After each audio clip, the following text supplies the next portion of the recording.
நாளைக்கு காலையில ஆரம்பிச்சு சாயங்காலம் வரைக்கும் எத்தனையோ விதமான பிரச்சனைகளை நாம சந்திக்கிறோம்.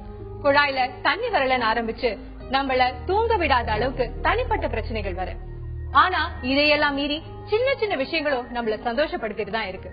நடந்து போறப்ப எதிர்பாராத விதமா உச்சந்தலையில விழுற முதல் மழை துளி போல, ரொம்ப டென்ஷனா வேலை பார்த்துட்டு இருக்கப்ப நமக்கு கேக்குற பிடிச்ச பாட்டு போல, இப்படி சின்ன சின்ன விஷயங்கள் இருக்கும். இந்த சந்தோஷத்தை எல்லாம் கூட யார்கிட்டயாவது சொல்லணும் அப்படின்னு தோணும். ஆனா முடியாது. சில சமயம் நம்ம மனசு விட்டு பகிர்ந்துக்கிறவங்க அத வில்லங்கமா கூட ஆக்கிடக்கூடும். அப்படி எல்லாம் இல்லாம நீங்க உங்க மனசு விட்டு மனதோடு பேச நம்பிக்கையான நேரம் இப்ப ஆரம்பிச்சாச்சு.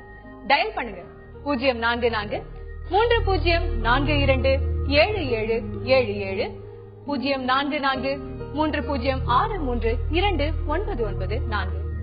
இன்னைக்கு நம்ம கூட நிகழ்ச்சியில டாக்டர் அசோகன், டாக்டர் ஜெயந்தி இணைஞ்சிருக்காங்க. ரொம்ப சந்தோஷம் டாக்டர், நீங்க இந்த நிகழ்ச்சிக்கு வருகை தந்ததுக்கு. பெங்காலி நடிகை தீக்ஷா கங்குலி சமீபத்துல தற்கொலை செஞ்சுக்கிட்டதுக்கு அவங்களுக்கு இன்னொரு பெண் கூட தொடர்பு இருந்ததுதான் காரணம்னு சொல்லப்பட்டுச்சு. இயற்கைக்கு முன்னால, இதற்கு முன்னால, அதாவது அவங்க இருக்கிறதுக்கு முன்னால கூட சந்தோஷமா IPL பாத்துட்டு இருந்தாங்கன்னு சொல்லப்பட்டுச்சு. இப்படி ஓரின சேர்க்கைக்கு பின்னால இருக்கிற பயாலஜிக்கல் பிரச்சனைகள் என்னென்ன, சமூக பிரச்சனை என்ன, இதை எப்படி சைக்கலாஜிக்கலா ஹேண்டில் செய்யணும் டாக்டர்? அதாவது இப்ப ஓரின சேர்க்கை முன்னாடி பாத்தீங்கன்னா அதை வெகு காலத்துக்கு முன்னாடி அதை ஒரு பர்வர்ஷனா நினைச்சோம். அப்புறமா அது ஒரு டீவியேஷனா கருதுனாங்க. இப்ப ஒரு நார்மல் வேரியேஷன் தான் சொல்றாங்க. இதை ஏற்றுக்கொள்ளக்கூடிய நிலைமை வந்து கொண்டிருக்கிறது. மாறி வரும் சூழ்நிலையில் இது கொஞ்சம் இன்னும் சமூகத்தால அவ்வளவா ஏற்றுக்கொள்ள முடியவில்லை.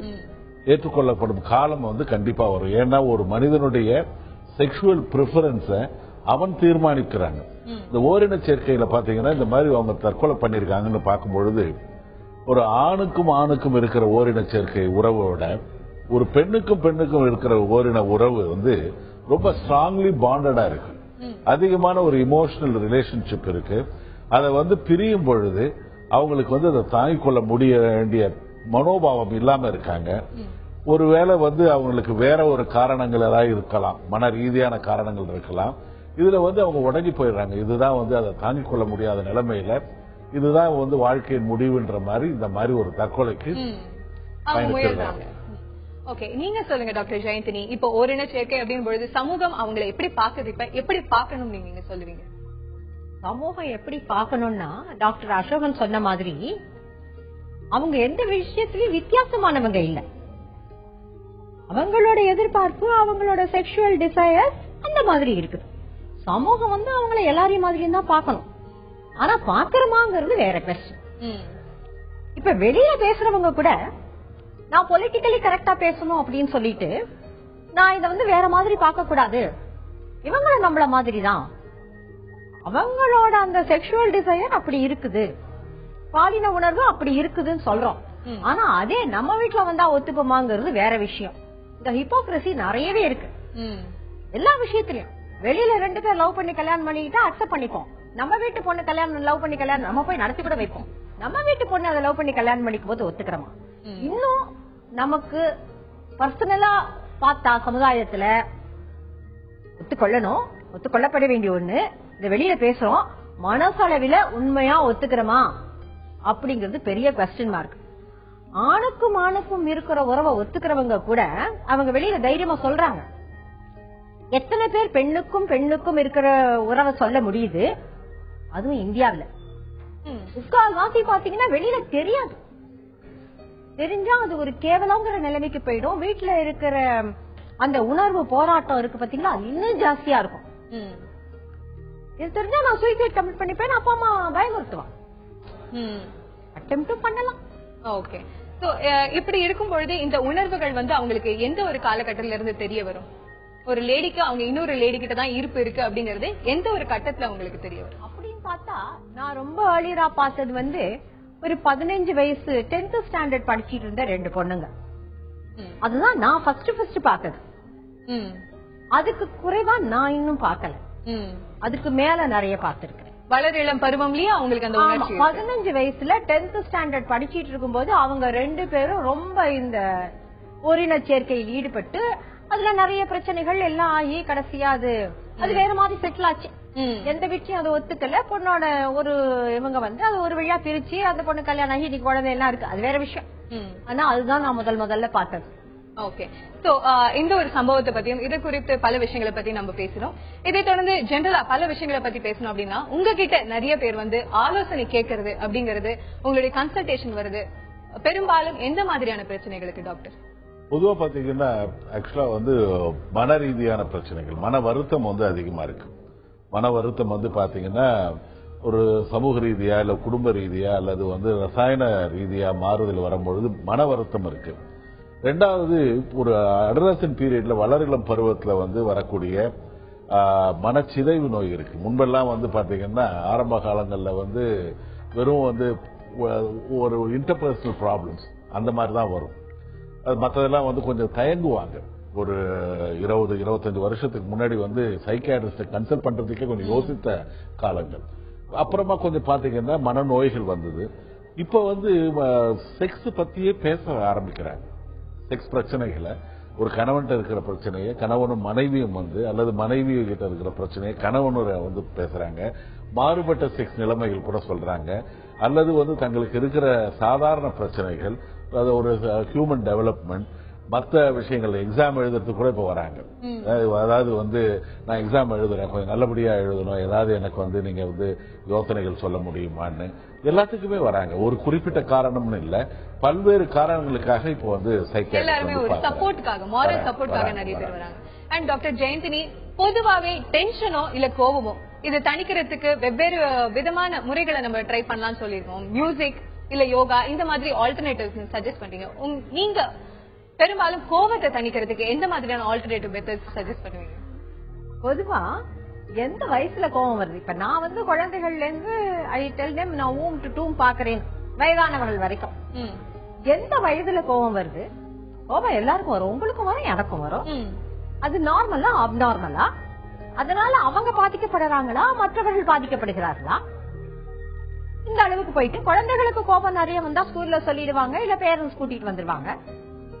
வளரும் இளம் பருவத்தினருக்கும் வந்துருவாங்க. அதுக்கு மேல விமனுக்கு கோவம் வந்தா மென் கூட்டிட்டு வந்துடுறாங்க. ஆனா மென்னுக்கு கோவம் வந்தா விமன் கூப்பிட்டு வர்றதுங்கிறது முடியாததான் இருக்கு கொஞ்சம் கொஞ்சம். சோ இது யாருக்கு, எதற்காக, என்ன நிலைமையில் எப்படி வருகிறது? முதல்ல கோவம் வருதுன்னு அவங்களுக்கு ஒரு அவேர்னஸ் இருக்கணும். அப்படி இருந்தாதான் வருவாங்க ட்ரீட்மெண்ட். இன்னொருத்தர் கூட்டிட்டு வந்து நான் மாற போறது. அடுத்தது ஒரு அக்செப்டன்ஸ் இருக்கணும், எனக்கு கோவம் வருதுன்னு. அதுக்கப்புறம் நான் மாறணும்னு மோட்டிவேஷன் இருக்கணும்.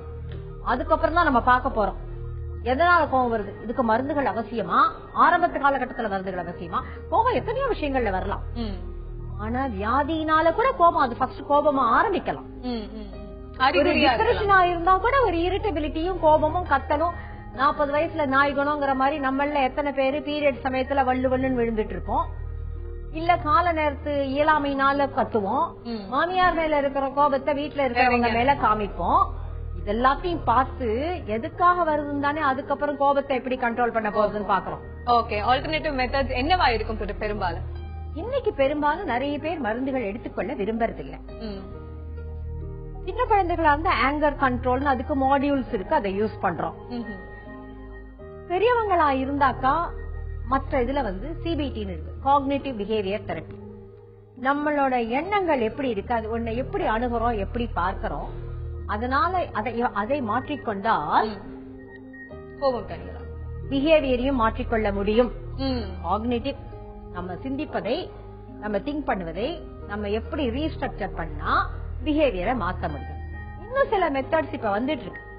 முதலாக நமக்கு ஹரீஷ் தொடர்புல இருக்காங்க. வணக்கம் ஹரீஷ். ஹலோ. வணக்கம் ஹரீஷ், நம்ம மனதோடு பேசலாம்ல, என்ன பகிர்ந்துக்க போறீங்க ஹரீஷ்? டாக்டர் கிட்ட ஒரு கன்சல்டேஷன் கேட்கணும். கேளுங்க. Hello sir. ஹலோ சொல்லுங்க சார். ஆக்சுவலா எனக்கு ஆன்சைட்டி டிசார்டர் இருக்கு.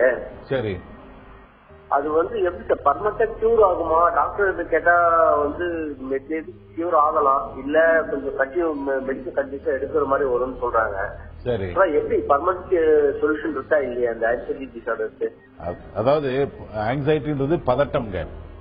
பதட்டம்ன்றது ஒரு ஆளுமை சம்பந்தப்பட்டதா இருக்கலாம். உங்களுடைய பர்சனாலிட்டியோட சேர்ந்த ஒரு ஒரு அது கூட இருக்கிற ஒரு உடை மாதிரி, அணிகலன் மாதிரி நினைக்கலாம். அதாவது முன்பு இருந்த அனுபவங்களால வந்து கொஞ்சம் எதிர்மறையான எண்ணங்கள் ஏற்பட்டு அதுல வந்து கொஞ்சம் பயந்து அதனுடைய ரியாக்ஷன் வந்து மனசுல பதிஞ்சிரும். அதுக்கப்புறம் பாத்தீங்கன்னா ஒரு புதிய சூழ்நிலையில புரிந்து கொள்ள முடியாத நிலைமையில பயமுறுத்தக்கூடிய நமக்கு இதுல இந்த புதிய சூழ்நிலையில எந்த மாதிரி முடிவுகள் எடுக்க போறோம், தப்பா போயிடுமோ அப்படின்னு நினைக்கும் பொழுது அந்த மறுபடியும் அந்த உள்ளுக்குள்ள இருந்த பயந்த தன்மை வந்து மறுபடியும் வருவதற்கு வாய்ப்பு இருக்கிறது. அல்லது ஒரு குறிப்பிட்ட சம்பவம் வந்து அதாவது முன்னாடி ஸ்ட்ரெயிட் இப்போ வந்து ஸ்டேட்டா இருக்கலாம். எனக்கு ஒரு பெரிய ஒரு பயமுறுத்தக்கூடிய ஒரு பிரச்சனை, ஒரு பெண் வந்து போயின்னு இருக்கும்போது ஒரு எங்கேயாவது ஒரு இருட்டறையான ஒரு பிரதேசத்துல யாராவது வந்து கொஞ்சம் தப்பா நடந்துக்கிற மாதிரி அல்லது பயப்படுற சூழ்நிலை, எனக்கு வந்து ஒரு புதிய அனுபவம் எனக்குள்ள வந்து ஒரு மாறுதல்களை பயமுறுத்துற மாறுதல்களை ஏற்படுத்தும் பொழுது வரலாம். அதுக்கு அப்புறம் அதனோடு தொடர்ந்த சம்பவம், அதனோடு வந்து தொடர்பு இருக்கிற மாதிரி நான் நினைக்கிற சம்பவம் வரும்பொழுது எனக்கு வரலாம். இந்த மாதிரி சம்பவங்கள் வராத பொழுது கூட அந்த சம்பவத்தை பற்றிய நினைவுகளே வந்து எனக்கு பதட்டத்தை உண்டாக்கலாம். நீங்க மருந்து மாத்திரைகள் சாப்பிடுங்க. ரெண்டாவது ஒரு இது ஆங்ஸைட்டில என்னன்னா அதுல ஒரு பயம் வரும். பயத்தை விட முன்ஜாமீன் வாங்குற மாதிரி அந்த பிரச்சனையை சந்திப்பதற்கு முன்பாகவே நீங்க பயப்படுவீங்க, ரியாக்ஷன் ஆரம்பிச்சிருவீங்க. நீங்களே உங்களுக்கு தண்டனை கொடுத்துருவீங்க. ஒரு குற்றம் புரியாமல் நம்மளே வந்து தண்டனை பண்ற மாதிரி அந்த பிரச்சனையை ஃபேஸ் பண்ணாம அதுக்குரிய ரியாக்ஷன் வந்துடும். மனசை வந்து ரிலாக்ஸா வச்சிருங்க. தலைக்கு மேல் வெள்ளம் போனால் என்ன, ஜான் என்ன முழம் என்ன அப்படின்ற மாதிரி ஒரு நிலைமையில இருங்க. நம்ம வந்து ஆற்றை ஒரு அங்க ஆறு வரும்பொழுது அந்த பிரிட்ஜில மேல போகலாம். வந்து நீங்களா வந்து உருவகப்படுத்திட்டு ஒரு 10 மடங்கு இருக்கக்கூடிய பிரச்சனையை 1000 மடங்கா நினைத்து கொள்ள வேண்டாம். மனசை லேசா வச்சிருங்க. அதாவது எனக்கு வராது, மேக்ஸ் வராது, எனக்கு மேக்ஸ்னா பயம்ன்ற ஒரு பதட்டத்தில் இருக்கும்பொழுது அதை எழுதிட்டீங்கன்னா இவ்வளவுதானா அப்படின்ற மாதிரி ரொம்ப தெளிவான ஒரு புரிதல் கொடுத்திருக்கீங்க ஹரிஷ். டாக்டரின் ஆலோசனைப்படி நீங்க மருந்துகள் எடுத்துக்கோங்க, காமா ரிலாக்ஸா எந்த விஷயமா இருந்தாலும் நீங்க அணுகுங்க டாக்டர் சொல்லியிருக்காரு. அவங்களை தொடர்ந்து அடுத்தபடியாக செங்கல்பட்டுல இருந்து சுபு தொடர்புல இருக்காங்க. வணக்கம் சுபு. வணக்கம்மா. எனக்கு ஒரு சின்ன பிரச்சனை. எனக்கு வந்து 24 வருஷம் ஆச்சு கல்யாணம் ஆகி. எங்க ஒய்ஃப் சாதாரணமா தான் இருந்தாங்க. நான் என்ன ஆச்சு, இப்ப வேலை விஷயமா வெளிநாடு போயிட்டு எங்க அம்மாவை அவங்க கொஞ்ச நாள் பாத்துட்டு இருந்தாங்க.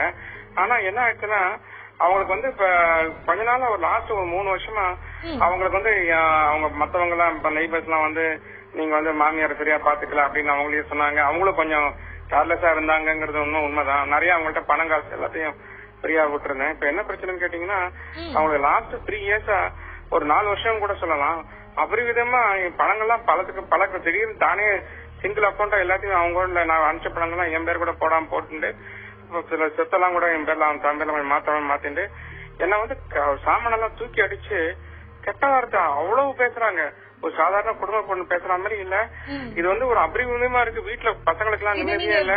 எனக்கு என்ன பண்றாங்க, சில பிரச்சனை இருக்கு. அப்படி இருக்கும்போது என்னத்தினால இப்படி அவங்க பண்றாங்க, இதோட பிஹேவியருக்கு அர்த்தமே என்னால புரிஞ்சிக்கவே முடியல. கோவம் இப்ப கொஞ்ச நாளைக்கு முன்னாடி கூட டாக்டர் ஜெயந்தினி கொஞ்சம் எக்ஸ்பிளைன் பண்ணாங்க. அவ்வளவு கோவம் வருது அவங்களுக்கு. கெட்ட வார்த்தைன்னா காது கூசுதுங்க. பிரச்சனை, எனக்கும் பிரச்சனை. நீங்க பேசி பாத்தீங்களா முதல்ல உங்க மனைவி கிட்ட என்ன பிரச்சனை அப்படிங்கறத அவங்க கிட்ட கேட்டீங்களா? அவங்க என்ன சொல்றாங்கன்னாக்கா, ஒண்ணு வந்து நான் அவங்க எப்போதுமே பாஸ்ட பத்தி பேச வேண்டாம்னா கூட நான் வந்து உங்க அம்மாவை கொலை பண்ணல அது இதுன்னு சொல்லிக்கிறாங்க. அதே சமயத்துல பல அக்கௌண்ட்ல வந்து பிக்ஸட் டெபாசிட் எல்லாம் தனித்தனியா எல்லாத்தையும் எடுத்து அவங்க பேர்லயே மொத்தமா போட்டு வச்சிருக்காங்க. ஏதாவது சின்ன சின்ன விஷயம் நான் வீட்டுல பேசினா கூட உடனே வந்து அவங்க வந்து உடனே ஒரு கெட்ட வார்த்தை சாமான தூக்கி அடிச்சு இந்த வீட்டுல சாமான் வேலை செய்யறவங்கள்ட்ட எல்லாம் போய் இவங்கள்ட்ட இவ்வளவு சத்து என்ன வயசு ஆகுது சுபு? 45. ஓகே, கேக்கலாம். நம்ம டாக்டர் ஜெயந்தினி கிட்டே கேட்போம். இதுக்கான என்ன பிரச்சனை, இது டிபிக்கலா இதுக்கு தீர்வு? வைஃப் கிட்ட இத பத்தி பேசினாரா நீங்க கேட்ட மாதிரி தெரியல. அவங்க மனசுல 1000 பிரச்சனைகள் இருக்கலாம். இவர் எத்தனை வயசுல விட்டுட்டு அப்ராட் போனாரு, அவங்களுக்கு தான் வாழ்வே போனதா இருக்கலாம். எவ்வளவு நாள், ஏன்னா சின்ன வயசுலயே போயிருந்தா அவங்களுக்கு தாம்பத்தியம் அஃபெக்ட் ஆயிருக்கும். இங்க இவரோட அம்மாவையும் பார்த்துட்டு குழந்தைகளையும் பார்த்துட்டு தனிப்பட்ட முறையில ஒரு ரெட்டை மாட்டு வண்டிய ஒத்த மாடு இழுக்க வேண்டிய நிர்பந்தம். இவர் பணம் மட்டும் அனுப்பிச்சிருப்பாரு. அவங்களுக்கு ஒரு செக்யூரிட்டி இல்லாம கூட போயிருக்கும். மனசளவுல அவங்க எவ்வளவு பாதிக்கப்பட்டிருக்காங்கன்னு நமக்கு தெரியல. டாக்டர் சொன்ன மாதிரி அவங்களோட பர்சனாலிட்டி என்ன, அவங்களோட ஆளுமை தன்மை என்ன முதல்ல நமக்கு தெரியல. கோவம் வருமா, பிடிவாதமா, சின்ன வயசுலயே ரொம்ப எல்லாத்துக்கும் உணர்ச்சி வசப்படுவாங்களா, என்ன ஆச்சு? அடுத்தது இந்த மாமியாருக்கும் மருமகளுக்கும் உள்ள உறவு எப்படி இருந்தது? இவர் இவங்களை பத்தி சொல்றாரு வேண்டி அம்மாவை பாத்துட்டாங்க. அம்மா எப்படி இவங்க கிட்ட இருந்தாங்க, இவங்க எப்படி அம்மாட்ட இருந்தாங்க, வீட்டுல வேற யாரெல்லாம் இருந்தாங்க, பணத்தெல்லாம் தாம் பேர்ல போட்டுட்டாங்கன்னா ஒருவேளை இவர் பணம் அனுப்பும் போது அது அம்மா பேர்ல இருந்துச்சா, இவங்க தனக்கும் தன் குழந்தைகளுக்கும் ஒண்ணுமே இல்லாம போயிடும்னு நினைச்சாங்களா, அந்த பயத்துல எல்லாத்தையும் தான் பேர்லயும். ஏன்னா சில சமயங்கள்ல இது நடக்குது, பையன் சம்பாதிச்சு அனுப்புறதெல்லாம் பெற்றோர்கள் எடுத்துக்க கூடியதும் நடக்குது. அதனால வயசுக்கு என்ன ஆகும், நம்ம குடும்பத்துக்கு பைசா இல்ல, நம்ம குழந்தைகளுக்கு ஒண்ணு இல்ல, நாளைக்கு இவருக்கு ஏதாச்சும் ஒண்ணும்னா எங்க போய் நடுத்தருவில் நிக்க முடியும், நம்ம பேர்ல இருந்துச்சுன்னா குழந்தைகளுக்கு நாளைக்கு போகும்னு நினைக்கலாம். இவங்க 2 பேருக்கும் இது சம்பந்தமா என்ன விதமான சச்சரவுகள் வந்துச்சு, சண்டை வந்துச்சு, இவங்க எப்படி அத சரி கட்ட பார்த்தாங்க. குடும்பமா உட்கார்ந்து ஒரு ஸ்டேஜுக்கு மேல தாங்க முடியாம அவங்க உணர்ச்சி வசப்பட்டு இப்படி எல்லாம் பேசிட்டு இருக்காங்க. இது இவங்க யாராச்சும் ஒரு ஆலோசகரை பார்த்து, மனநல ஆலோசகரை பார்த்து இது ஒரு முடிவுக்கு கொண்டு வரதான் நல்லது. இவங்க 2 பேரும் டைரக்டா இதை பண்ண முடியும்னு எனக்கு தோணல. ஒருத்தர் மேல ஒருத்தர் தப்பு கண்டுபிடிச்சு இமோஷன்ஸ் ரொம்ப பிளேர் அப் ஆகும். கண்டிப்பா சுபு, நீங்க உங்க மனைவி அழைச்சிட்டு ஒரு மனநல ஆலோசகர் கிட்ட அழைச்சிட்டு போங்க. கண்டிப்பா அவங்களோட குறைகள் என்ன, கோபங்கள் என்ன அப்படிங்கறத சொல்லுவாங்க. அவங்களை தொடர்ந்து நமக்காக அஹ்மத் பாஷா தொடர்புல இருக்காங்க. வணக்கம் அஹ்மத் பாஷா. சொல்லுங்க அஹ்மத் பாஷா.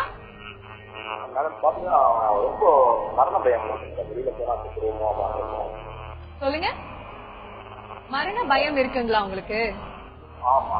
எப்பெல்லாம் வருது? வண்டி ஓட்டும் பொழுதா? எந்த மாதிரி தருணங்கள்ல இந்த மாதிரி தோணுது உங்களுக்கு?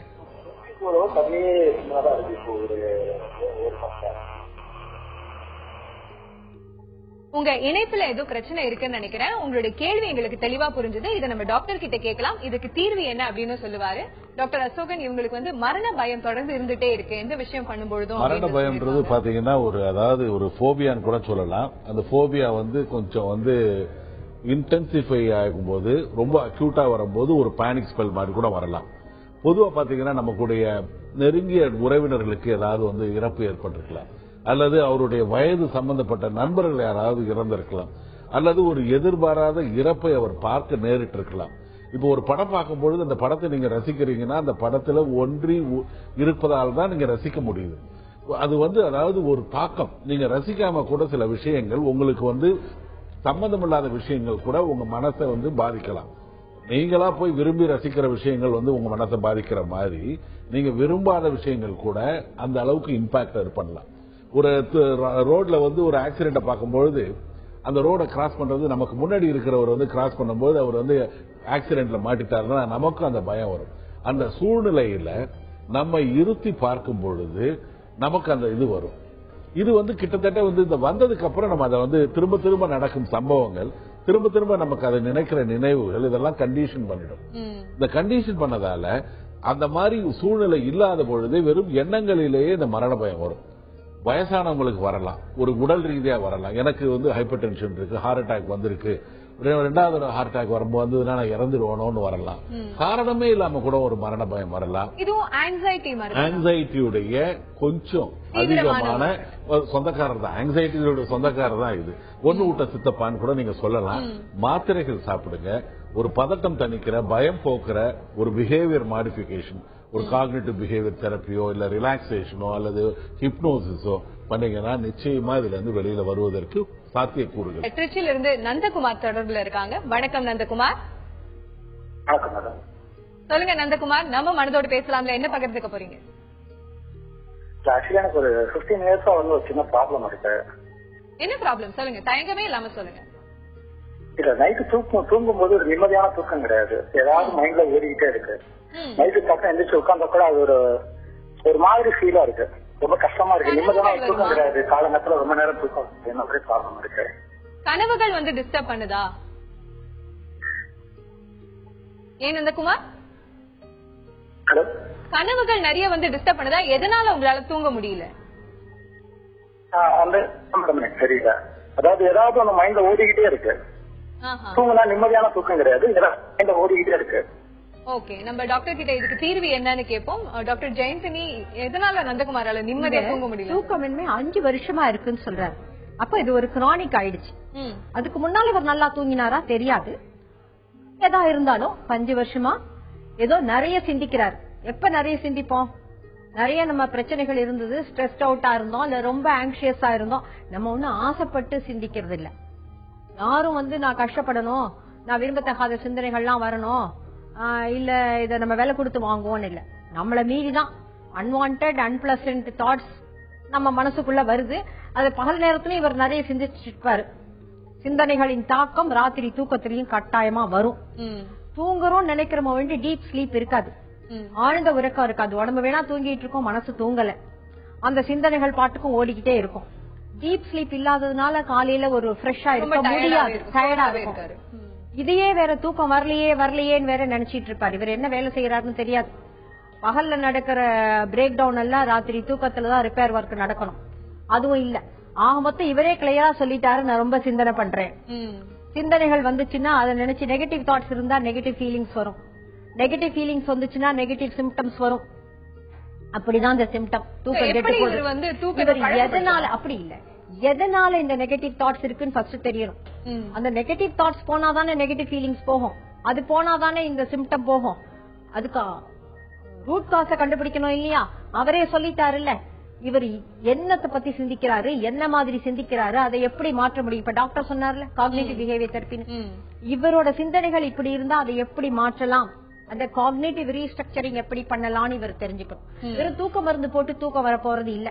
கரெக்ட், அது மட்டும் இவர் புரிஞ்சுக்கணும். எவ்வளவு தூக்க மருந்து ஒரு டெம்பரரி ரிலீஃப், ஆனா அதனோட காரணம் இப்ப பல்லு வலி இருக்கு மருந்து போடுறீங்க, ஆனா ரூட் கெனால் ட்ரீட்மெண்ட் பண்ண அப்புறம் தானே சரியாகுது. அது மாதிரி இதனோட என்ன காரணம்னு கண்டுபிடிச்சு அதை ஓவர் கம் பண்ண பாக்கணும். விசாகப்பட்டினத்துல இருந்து சாந்தி தொடர்புல இருக்காங்க. வணக்கம் சாந்தி. வணக்கம், குட் ஆஃப்டர்நூன் மேடம். சொல்லுங்க சாந்தி, நம்ம மனதோட பேசலாம்ல, என்ன பகிர்ந்துக்க போறீங்க?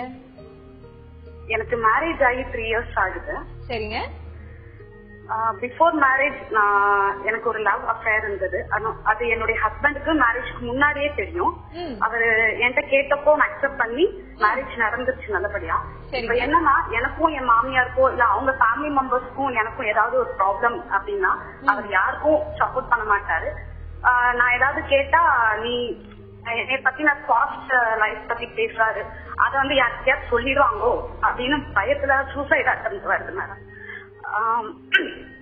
ஃப்ரீயா இருக்கிற டைம்ல கூட எனக்கு வந்து மைண்ட்ல அவங்க அப்பா அம்மா கூடயோ இல்ல அவங்க ஃபேமிலி மெம்பர்ஸ் கூடயோ ஒரு கான்வர்சேஷன் மைண்ட்ல போயிட்டே இருக்கு. ஃப்ரீயாவே இருக்க முடிய மாட்டேங்குது. எனக்கு 2 yearsல ஒரு பொண்ணு இருக்காங்க, அவங்களையும் என்னால பாத்துக்க முடிய மாட்டேங்குது இந்த ப்ராப்ளம்னால. கெட்ட வார்த்தையா பேசுறேன், ரொம்ப கோபப்படுறேன், அழுகுறேன், சம்டைம்ஸ் என்னோட ஹஸ்பண்ட கூட அடிக்க போயிடுறேன். இந்த மாதிரி ப்ராப்ளம் நிறைய வருது. சாந்தி, நீங்க பதட்டப்படுறது நல்லாவே தெரியுது உங்க வாய்ஸ்லயே. பதட்டப்படாதீங்க, நீங்க தான் உங்க ஹஸ்பண்ட் கிட்ட எடுத்து சொல்லிட்டீங்க, அவரே ஓகே சொல்லிட்டாரு. சண்டைகள்னு வரும் பொழுது அவர் யாருக்கும் சப்போர்ட் பண்றது இல்ல, நியூட்ரலா இருக்காருன்னு வேற நீங்களே சொல்றீங்க. நீங்க பதட்டப்படாதீங்க. உங்களுக்கு இந்த ஒரு விஷயம் மனசுல உங்களுக்கு அதிகமா வலிச்சுட்டே இருக்கு அப்படின்னா அதுக்கு என்ன தீர்வுன்றதையும் நம்ம டாக்டர் கிட்ட கேட்கலாம், சரிங்களா? சோ சாந்திக்கு நீங்க என்ன தீர்வு சொல்வீங்க? ரொம்ப தெளிவா சொல்றாங்க அவங்களோட பிரச்சனை என்ன. கடந்த காலம் இல்லாத மனிதர்களே கிடையாது. இப்ப வந்து வாழ்க்கை வந்து நிகழ்காலத்துல இருக்கு. அதாவது நினைவுகள்ல வாழ்க்கையில நம்ம பழகி இருப்போம். இதை நீங்க வந்து உங்க கணவர்கிட்ட சொல்லியிருக்கீங்க, இதை மறுக்கல, நிச்சயமா அதை பத்தி பயப்பட வேண்டியதில்லை.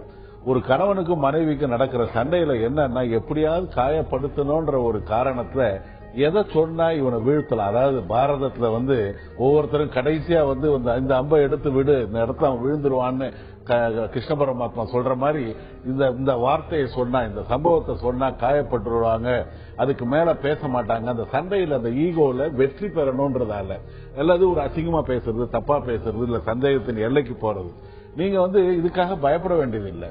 கணவர்கிட்ட நீங்க உட்கார்ந்து பேசுங்க. மேரேஜ்ன்றது பாத்தீங்கன்னா நம்மளுடைய முதல் லெவல் வந்து நம்மளுடைய பாசிட்டிவான விஷயங்களை வைத்துக்கொண்டு அட்ஜஸ்ட் பண்றது. ஆனா அதுக்கு அடுத்த நிலைமைக்கு நம்ம வந்து பிரயாணம் செய்யணும். டோட்டல் அக்செப்டன்ஸ், நம்மளுடைய நெகட்டிவ் ஆஸ்பெக்டையும் சேர்த்து நம்ம லவ் பண்ணணும், அக்செப்ட் பண்ணணும். டோட்டலா அக்செப்ட் பண்றதுதான். மற்றவங்களுக்காக நீங்க வந்து சான்றிதழ் பெற மனப்பான்மையில இருக்குவானா. இது உங்க வாழ்க்கை, உங்க கணவர்கிட்ட பேசுங்க. முடிந்த அளவு வந்து மாமியார் மற்றவங்க கிட்ட வந்து உறவு எல்லையில ஒரு நல்ல சேஃப் டிஸ்டன்ஸ் வச்சிருங்க.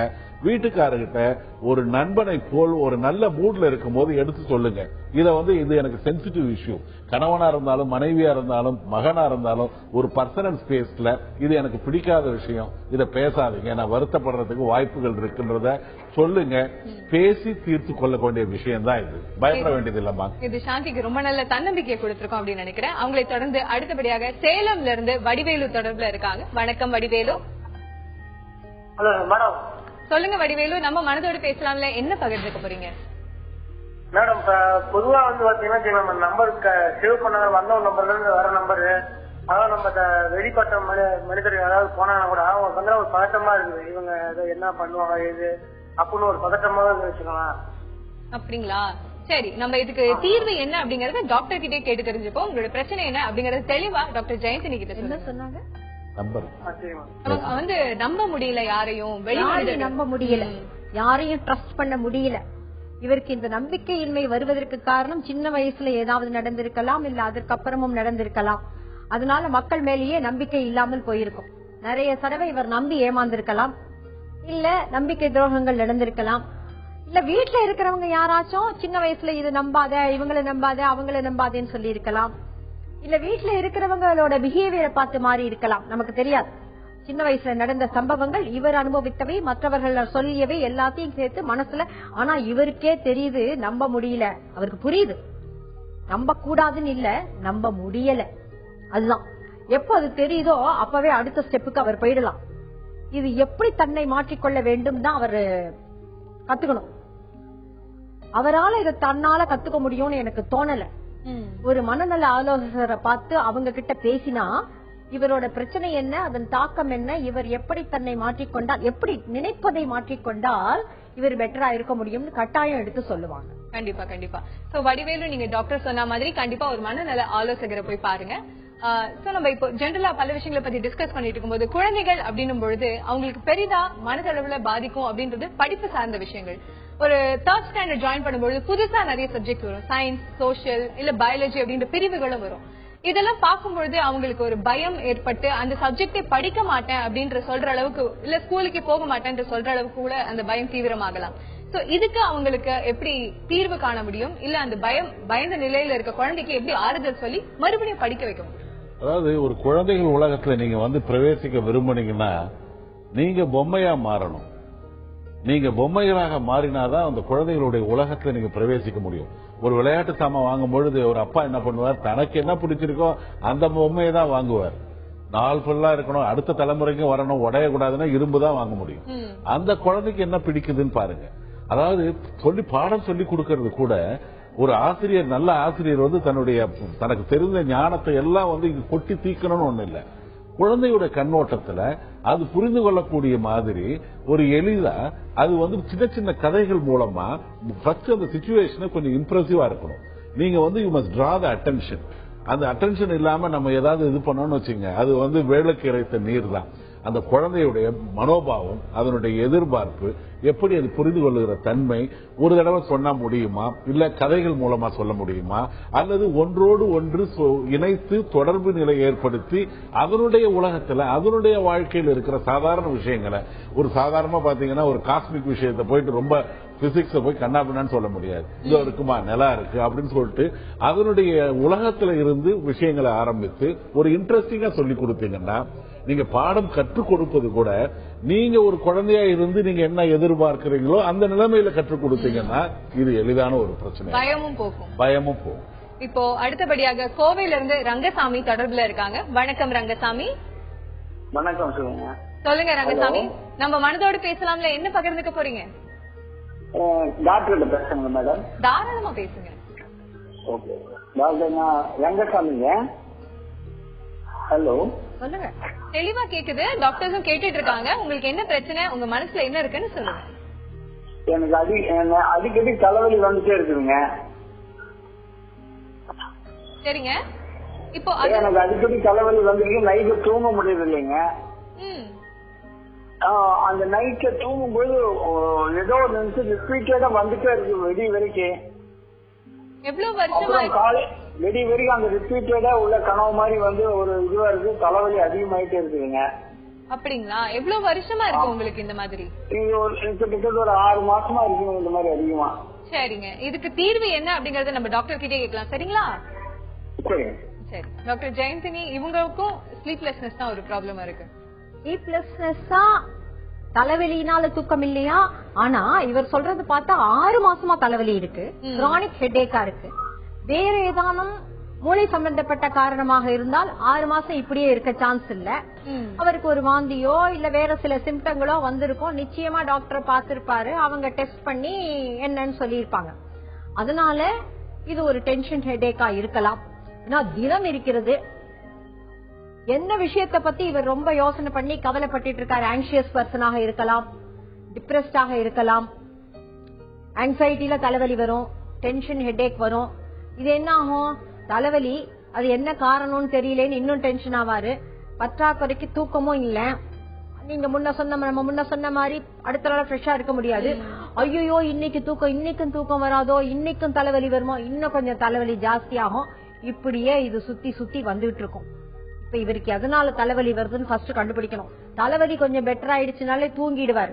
அநேகமா இது மனசு சம்பந்தப்பட்ட கண்டிஷனா தான் இருக்கணும்.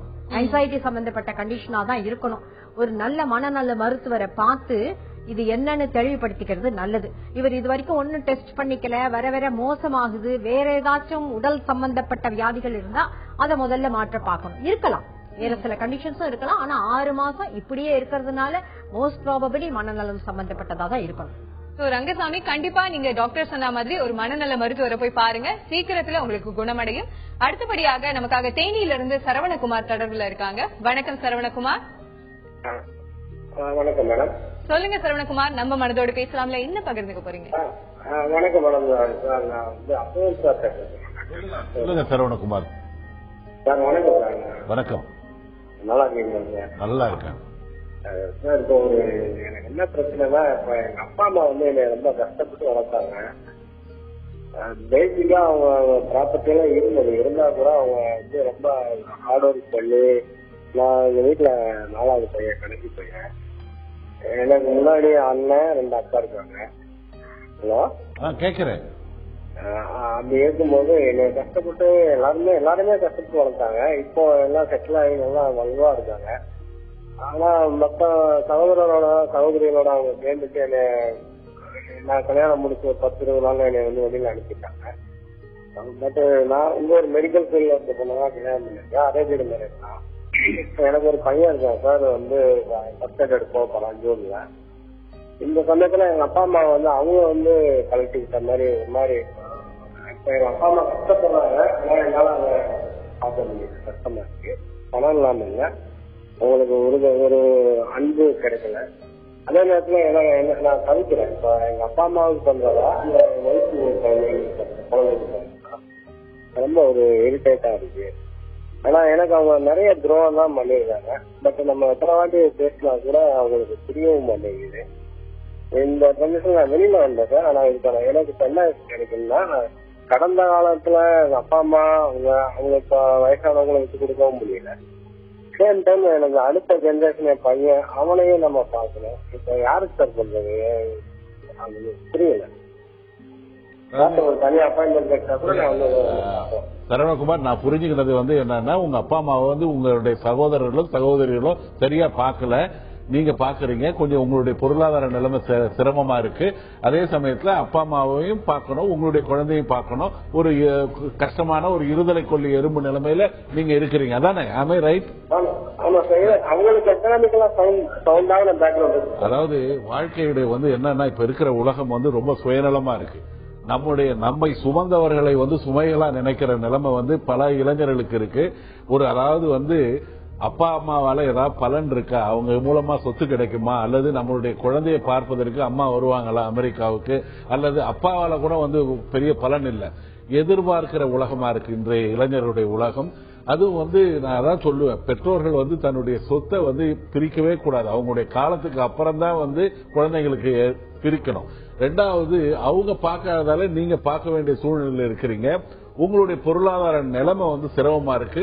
இந்த பக்கம் அப்பா அம்மாவை பாக்குறதா அல்லது இந்த பக்கம் குழந்தைய பாக்குறதான்னு உண்மையிலே கொஞ்சம் அதாவது ஒரு போராட்டம் தான் வாழ்க்கை. இதுல இருக்கிற நிம்மதி இருக்கு பாருங்க. அதாவது சுமையை சுமந்தா கூட கொஞ்சம் கஷ்டமா இருந்தா கூட அதாவது பூ எப்ப மலரும், பொழுது எப்ப முடியும் அப்படின்ற நிலைமையில வெறுப்புல விரக்தி நிலைமையில இருக்கிறீங்க. நிச்சயமா லைட் இந்த other end of the tunnel. உங்களை பத்தி நினைக்கும் பொழுது உங்களுக்கே ஒரு நல்ல ஒரு எண்ணம் வரும். சில சமயம் சுமைகளுக்கு நம்ம சுமக்க வேண்டிய கட்டாயம் இருக்கும். அது கொஞ்சம் வருத்தமாவும் இருக்கும். ஆனா இதை யோசிச்சு பார்க்கும் பொழுது வாழ்க்கைக்கு ஒரு உண்மையான அர்த்தம் என்னன்னா மற்றவர்களுக்காக வாழ்வதுதான். அது பெற்றோர்களுக்காக இருந்தாலும் சரி, அது மனைவிக்காக இருந்தாலும் சரி, அது குழந்தைகளுக்காக இருந்தாலும். உங்களை பார்த்து உண்மையிலே பெருமைப்படுறேன். நீங்க இதுக்காக வருத்தப்பட வேண்டாம். கொஞ்சம் பாருங்க. அதாவது என்ன எல்லாவற்றிற்கும் ஒரு சூரிய உதயம் இருக்கிறது. கொஞ்சம் வெயிட் பண்ணுங்க. இதுவும் கடந்து போகும்ன்றதா நான் பிலோசாபிக்கலா உங்களுக்கு ஆதரவா சொல்லல. எல்லா பிரச்சனைகளும் தொடர்ந்து நீடிப்பதில்லை. வாழ்க்கை ஒரு மாதிரி இருப்பதில்லை. கொஞ்சம் நல்லது நடக்கும். கொஞ்சம் பாசிட்டிவா இருங்க. ஓகே, கண்டிப்பா அது அவருக்கு ஒரு நல்ல ஒரு கான்பிடன்ஸ் பூஸ்ட் கொடுத்திருக்கும். நிகழ்ச்சியில அடுத்தபடியாக கோவிந்தராஜ் தாராபுரம்ல இருந்து தொடர்புல இருக்காங்க. வணக்கம் கோவிந்தராஜ். வணக்கம் மேடம். வணக்கம். நம்ம மனதோடு பேசலாம்ல என்ன பகிர்ந்துக்க போறீங்க கோவிந்தராஜ்? மேடம், எங்க அப்பாவுக்கு ஒரு 10 வருஷத்துக்கு முன்னாடி கொஞ்சம் சைக்காலஜிஸ்ட் மாதிரி ட்ரிங்க்ஸ் அடிச்சுட்டு இருந்தாருங்க. முதல்ல இருந்துங்க. என்ன இருந்ததுங்க? ஹலோ, சொல்லுங்க. ட்ரிங்க்ஸ் அடிச்சுட்டு இருந்தாருங்க. அப்பா தண்ணி போடுவாருங்க. ஓ சரிங்க. இப்போ ஒரு 10 வருஷத்துக்கு முன்னாடி ஒரு 7 வருஷத்துக்கு முன்னாடி ட்ரிங்க்ஸ் அடிக்கிற டிபார்ட்மெண்ட் சைக்காலஜிஸ்ட் வருவார். தன்னை போல பேச ஆரம்பிச்சாருங்க. அவங்க வர்றாங்க, இவங்க வர்றாங்க, அடிக்க வர்றாங்க, அப்படி இப்படின்னு பேச ஆரம்பிச்சாருங்க. அதுக்காக கோயம்புத்தூர்ல ஒரு டாக்டர் சைக்காலஜிஸ்ட் பண்ணி ட்ரீட்மெண்ட் எடுத்தேங்க. ஹலோ, தெளிவா கேக்குது, சொல்லுங்க. ட்ரீட்மெண்ட் எடுத்தாருங்க. ட்ரீட்மெண்ட் எடுத்ததுக்கு வந்தப்போ ஒரு 2 வருஷம் ட்ரிங்க்ஸ் அடிக்காம இருந்தாருங்க. நார்மலா நல்லா இருந்தாருங்க. இப்போ ட்ரிங்க்ஸ் அடிப்பாருங்க. ட்ரிங்க்ஸ் ஒரு மாசத்துல அடிப்பாருங்க. அப்ப 2 நாள் ட்ரிங்க்ஸ் அடிக்காம இருந்தாருன்னா அவர் ஒரு ட்ரம் குடிச்ச மாதிரி இருக்காரு. பலரையும் அதே மாதிரி சைக்காலஜிஸ்ட் மாதிரி பேச ஆரம்பிக்கிறாருங்க. அவங்க வர்றாங்க, இவங்க அடிக்கிறாங்க, குத்துறாங்க, வீட்டுல சம்சாரம் அடிக்கிறாங்க, மட்டும்தான் இருக்குங்களா? நீங்க ட்ரிங்க்ஸ் விட்டுட்டாருன்னா ட்ரிங்க்ஸ் அடிக்கிறப்போ நார்மலா வாடிக்கை எப்போ போல பழகிறாருங்க, எல்லாத்துக்கும் பேசுறாரு, எல்லாமே பண்றாருங்க. ஆனா ட்ரிங்க்ஸ் ஒரு 10 நாள் 20 நாள் தொடர்ந்து அடிப்பாருங்க. நாங்க வற்புறுத்தி அதை அடிக்கணும்னு சொன்னோம்னா ஒரு 2 நாள் கம்மன் இருக்காருன்னு வச்சுக்கோங்க. கம்மன் இருக்கிறப்போ அந்த ட்ரிங்க்ஸ் அடிக்காம இருக்கிறப்போ அந்த மாதிரி பேச ஆரம்பிச்சிடறாருங்க. அடிக்க வர்றாங்க, அப்படி பண்றாங்க, இப்படி பண்றாங்க அப்படிங்கிற மாதிரி அவர் வாடி தன்னை போல பேசுறாருங்க. 2 நாள் 3 நாள் பேசுறாருங்க. பேச ஆரம்பிச்சாருன்னா அந்த கோயம்புத்தூர்ல அந்த தூக்க மாத்திரை கொடுத்தாங்க. நைட் ஸ்லீப்பிங் மாத்திரைங்க. அந்த மாத்திரை கொடுத்தோம்னா அந்த மாத்திரை சாப்பிட்டாருன்னா ஒரு நாள் ஃபுல்லாவே தூங்குறாருங்க. 2 டேப்லெட்டுங்க. நிப்பாம் 5 இன்னொன்னு ஓலியன் 5 சொல்லிட்டு 2 டேப்லெட்டுங்க. ஒவ்வொரு வாரம் நைட் கொடுப்பாங்க. 2 டேப்லெட் கொடுத்தாருன்னா ஒரு நாள் ஃபுல்லாவே நல்லா கம்ப்ளீட்டா தூங்கி ரெஸ்ட் எடுப்பாருங்க. ரெஸ்ட் எடுத்தா நார்மல் ஸ்டேஜ்க்கு வந்துருவாருங்க. நார்மல் ஸ்டேஜ் வந்துட்டாருன்னா கோபம் அதிகமா வருதுங்க. ஓகே, நிறைய பிரச்சனைகளை சொல்லிருக்கீங்க. இதெல்லாம் எப்படி தீர்வு காணலாம் இதுக்கெல்லாம் அப்படின்ட்டு டாக்டர் ஜெயந்தினி கிட்டே கேட்போம். இப்ப ட்ரிங்க்ஸ் சாப்பிடும்போது ஒண்ணும் இல்லைங்கிறாரு. ட்ரிங்க்ஸ நிறுத்தினா அவங்க வராங்க, இவங்க வராங்கன்னு சொல்றாங்க. ட்ரீட்மெண்ட் கொடுத்தா ட்ரிங்க்ஸ சாப்பிடல, இந்த கோபம் இல்லாம கொஞ்சம் காதுல குரல் கேட்கற மாதிரி இருக்கு, யாரும் நிக்கிற மாதிரி இருக்குங்கிறது சரியா போயிடுது. ஆனா கோபம் வருது. இதுதான் இந்த ஆல்கஹால் எடுத்துக்கிறவங்களோட நிலைமை. அவங்க குடிச்சிட்டு இருக்கும் போது ரத்தம் மாதிரி உடம்புல ஆல்கஹாலும் ஓடிக்கிட்டு இருக்குது. அதுல போயிட்டு இருக்கும் போது கொஞ்ச நாளைக்கு ஒன்னும் பிரச்சனை இல்லாம இருக்கும். அதை நிறுத்தும் போது சடனா ஆல்கஹால் விட்ராயல். அது வந்தோடனே இவர் தன் நிலை பிறழ்ந்து இந்த மாதிரி எல்லாம் பேச ஆரம்பிக்கிறார். வரும், அப்படிதான் வரும் அந்த விட்ராயல் ஸ்டேட்ல. அத வைத்தியம் பார்த்துட்டு நீங்க 2 நாள்ல மருந்தை நிறுத்திடுறீங்க. அந்த தூங்குறாரு, இந்த காதுல குரல் கேக்குது, இல்ல மத்தவங்க நிக்கிறாங்க, இப்படி பேசுறாங்கிறத சொன்னோன்னே நீங்க மருந்தை நிறுத்திடுறீங்க. நீங்க என்ன பண்ணணும்? அவருக்கு இதெல்லாம் நடந்தா அடுத்தது அதெல்லாம் சரியானோன்னு கோபம் அதிகமா வருது, அதுக்கு என்ன மருந்துகள் கொடுக்கலாம் அப்படின்னு உங்க டாக்டர்கிட்ட கேட்டு அப்பப்போ போய் பார்க்கணும். நீங்க குடிச்சோன்னு இந்த மாதிரி பிரச்சனை இருக்கும்போது போய் பாக்குறீங்க, 2 நாள் மருந்து கொடுக்குறீங்க, சரியா போயிடுது. அது அப்படி இல்ல, தொடர்ந்து மருத்துவம் பார்க்க வேண்டும்.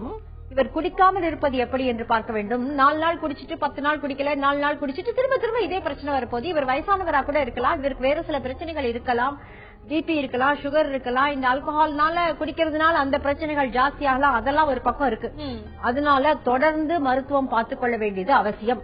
தொடர்ந்து மருந்துகள் எடுத்துக்கொள்ள வேண்டியது அவசியம். இவர் குடிக்காமல் இருப்பதை எப்படி பண்ண முடியுங்கிறது அவசியம். இதுதான் இவங்க பாக்கணும் வீட்டுல இருக்கிறவங்க. கண்டிப்பா தொடர்ந்து இவருக்கு மருத்துவனுடைய இன்டர்வென்ஷன் தேவை. அண்ட் கண்டிப்பா தொடர்ந்து மருந்து எடுத்துட்டே இருங்க.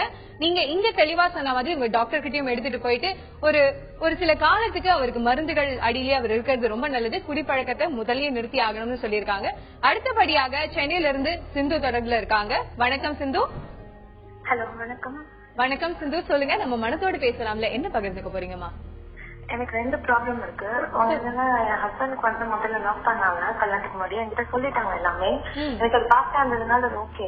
ஆனா என்னன்னா சம்டைம்ஸ் இப்போ எனக்கு அந்த பொண்ணு ஞாபகம் வருது. எப்பாவது பொண்ணு ஞாபகம் வருது, கனவுல வந்தாங்க, கவிதை அவங்களை பத்தி எழுதுறாங்க, என்கிட்ட ஆனா காமிப்பாங்க கவிதை எழுதுறது அப்படின்னு.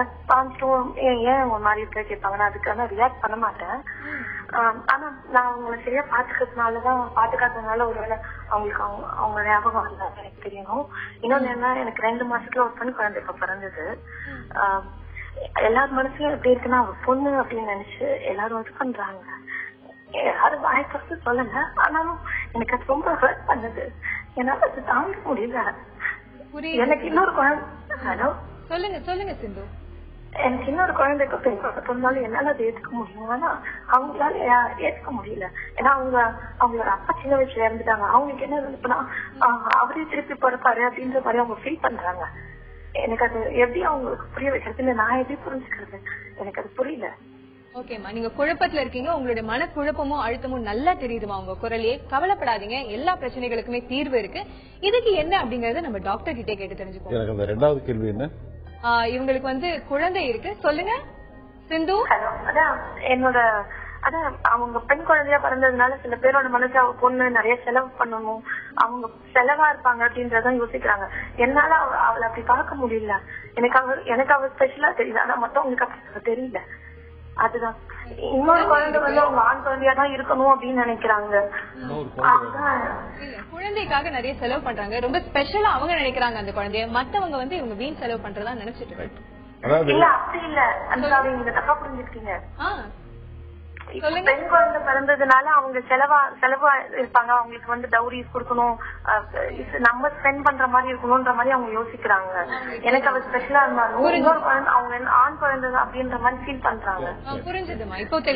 உங்களோட முதல் கேள்வி வந்து பாத்தீங்கன்னா, உங்க கணவர் வந்து முன்னாடியே ஒரு லவ் பண்ணிருக்காரு. ரெண்டாவது வந்து இப்ப வந்து அந்த பெண்ணுடைய கவிதை, அந்த பேச்சுவார்த்தை இதெல்லாம் சொல்றாரு. நீங்க வந்து இதை கொஞ்சம் ரியாக்ட் பண்றது நல்லதுமா. அதாவது ஒரு ஆண்கள் வந்து கொஞ்சம், அதாவது வந்து என்னை எளிதில் ஏமாற்றி விட முடியாதுன்னு ஒரு பொண்ணு சொல்லும் பொழுது கொஞ்சம் ட்ரை பண்ணா ஏமாத்திடலாமா அப்படின்ற மாதிரி ஒரு மனோபாவத்தில் இருப்பவர்கள் தான் ஆண்கள். நீங்க வந்து இதை நேரடியா தெளிவா சொல்லிடுங்க. அதாவது வந்து முன்பு இருந்த தொடர்பு, முன்பு இருந்த நட்பு, அந்த உறவு மறுபடியும் புதுப்பிக்கப்படுவதற்கு உங்ககிட்ட ஒரு அனுமதி கேட்கல. அப்படியே கொஞ்சம் சொல்றாரு, அப்படியே இந்த டைலூட் பண்ணி அந்த இன்ஃபர்மேஷன் டிசமினேஷன் மாதிரி அப்புறமா ஒன்று தான் நான் பேசிட்டேன்ற மாதிரி ஒரு எடுத்துட்டு மறுபடியும் அது தொடர்வதற்கு வாய்ப்பு இருக்கு. நீங்க வந்து எதுவும் பதட்டப்படாமல், கோபப்படாமல், தெளிவா முகத்தை பார்த்து எனக்கு அது பிடிக்கலங்க, நீங்க வந்து இது வேண்டாம், இப்படிதான் ஆரம்பிக்கும் அதுன்றத நீங்க சொல்லுங்க. ரெண்டாவது, பெண் குழந்தைகள் வந்து செலவினங்கள் அப்படின்ற மாதிரி கருத்துக்கள்லாம் தேவையே கிடையாது. அதாவது ஒரு ஆணை படிக்க வைக்கிறது அந்த குடும்பம் தான் வாழும். ஒரு பெண்ணை படிப்பு வச்சா ஒரு தலைமுறையே வாழும். நீங்க வந்து பாத்தீங்கன்னா ஒரு ஆண் வந்து ஒரு சம்பாதிக்கும் பொழுது அந்த அவனுடைய ஏற்றுக்கொள்ளக்கூடிய ரெஸ்பான்சிபிலிட்டிஸை கம்பேர் பண்ணும் பொழுது அதே நிலைமையில ஒரு பெண் வந்து வேலைக்கு போய் அந்த அம்மா ரெஸ்பான்சிபிலிட்டிஸை ஏற்றுக்கொள்ளும் போது பாத்தீங்கன்னா மலைக்கும் மடுவுக்கும் இருக்கிற வித்தியாசம் தான் இருக்கும். நிச்சயமா உங்க வாழ்க்கையில ஒரு தகப்பன்ற முறையில, ஒரு மகன்ற முறையில, அல்லது ஒரு மனித உறவுகள்ல இருந்தவன்ற முறையில பெண்கள் தான் உறவு நிலையை கொண்டு செல்லுவதில் முக்கிய பங்கு வகிக்கிறார்கள். நம்முடைய குடும்ப பாரம்பரியத்தை அடுத்த தலைமுறைக்கு எடுத்து செல்லுவது வந்து ஒரு பெண் தான். ரெண்டாவது, வாழ்க்கையில வந்து அவர்கள் சில சமயங்கள் சொல்ல முடியாம நிலைமையில இருந்தா கூட ஒரு அப்பாவுக்கோ அம்மாவுக்கோ ஒரு பெண் குழந்தை பிறந்ததுக்கு அப்புறம் தான் சில உணர்ச்சிகளே தெரிந்து கொண்ட ஆண்கள் இங்க நிறைய பேர் இருக்கிறோம். உண்மை. அதாவது பெண்கள் இல்லைன்னா உணர்ச்சிகளே இல்லாமல் போயிட்டு வந்து வெறும் இன்டலெக்சுவல் எக்ஸசைஸா தான் இருக்கும் உறவுகள். அதனால நீங்க பயப்பட வேண்டியதில்லை. பெண்கள் வந்து நீங்க உங்க குடும்பத்துக்கு மட்டும் இல்லாம இன்னொரு குடும்பத்திலையும் போயிட்டு நிச்சயமா அவங்க வந்து பலன்களை விளைவிப்பாங்க. இதுக்காக வருத்தப்பட வேண்டிய தேவையில்லைம்மா. நிறைய காலர்ஸ் வந்து அவங்களோட பிரச்சனைகளை சொல்லிருந்தாங்க. எல்லாருக்குமே மன தைரியம் மட்டும் இல்லாம அவங்களோட பிரச்சனைகளுக்கு தீர்வும் சொல்லிருந்தீங்க. ரொம்ப ரொம்ப நன்றி டாக்டர். வாழ்க்கையில ரொம்ப துவண்டு இருந்த நேரம் வால்ட் விட்மன் வரைந்ததுதான் இன்னைக்கு ரொம்ப பிரபலமா இருக்கிற மிக்கி மவுஸ். நம்ம வாழ்க்கையோட அடுத்த பக்கத்தை எழுதுறதுக்கு முன்னால நம்ம முன்னாடி இருக்க பக்கத்தையும் பார்த்துதான் ஆகணும். வாழ்க்கையில 2 ஆப்ஷன்ஸ் தான் இருக்கு. முதல் ஆப்ஷன் முடிஞ்ச வரைக்கும் சந்தோஷமா இருக்கணும். ரெண்டாவது ஆப்ஷன் வேற என்ன, முதல் ஆப்ஷனை ஃபாலோ செய்யறதுதான். மீண்டும் நாளை சந்திப்போம். மனதோடு பேசுவோம். வணக்கம்.